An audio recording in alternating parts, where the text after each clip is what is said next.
ভোটের মুখে বড় ভাঙন গেরুয়া শিবিরে ভাঙন। বিজেপি ছেড়ে তৃণমূল কংগ্রেসে যোগ দিলেন 200 জন কর্মী সমর্থক। লোকসভা নির্বাচন যত এগিয়ে আসছে ততই বাড়ছে দলবদলের ঘটনা। কিছুদিন আগে লোকসভা ভোটের টিকিট না পেয়ে বিজেপি ছেড়ে তৃণমূল কংগ্রেসে যোগ দিয়ে রানাঘাটের প্রার্থী হয়েছিলেন মুকুটমণি অধিকারী। এবার তার হাত শক্ত করতে রানাঘাট লোকসভা কেন্দ্রের বিজেপি প্রার্থী তথা বিদায়ী সাংসদ জগন্নাথ সরকারের নিজের নির্বাচনী বুথের শক্তি কেন্দ্রের প্রমুখ সহ বিজেপির প্রায় 200 জন কর্মী সমর্থক তৃণমূল কংগ্রেসে যোগদান করলেন। স্থানীয় সূত্রে জানা গেছে, নদিয়ার শান্তিপুর বিধানসভার আরবান্দি 2 নম্বর গ্রাম পঞ্চায়েত এলাকায় সোমবার রাতে তৃণমূলের কর্মী সভায় বিজেপি ছেড়ে প্রায় 200 জন কর্মী তৃণমূল কংগ্রেসে যোগদান করেন। সদ্য বিজেপি ছেড়ে তৃণমূলে যোগদানকারীরা বর্তমানে রানাঘাট লোকসভা কেন্দ্রের তৃণমূল কংগ্রেস প্রার্থী মুকুটমণি অধিকারীর হাত ধরে রাজ্যের শাসক দলে এলেন। যারা বিজেপি থেকে তৃণমূল কংগ্রেসে যোগদান করেছেন তারা প্রত্যেকেই বিজেপি প্রার্থী জগন্নাথ সরকারের নিজের বুথের ভোটার।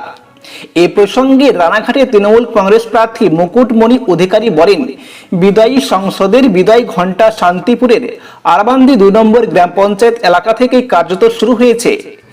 এত জনসমর্থন তারই প্রমাণ।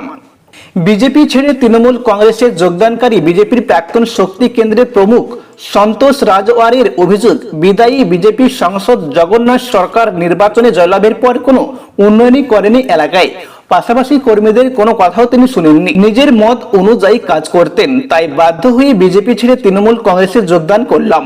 নিজের গ্রামের এই ঘটনা নির্বাচনে কতটা প্রভাব ফেলবে, এই প্রসঙ্গে বিজেপি প্রার্থী জগন্নাথ সরকার বলেন, হাতে গোনা 4 থেকে 5 জন তৃণমূল কংগ্রেসে যোগদান করেছেন। যারা যোগদান করেছেন তারা সবাই বিজেপি থেকে বহিষ্কৃত।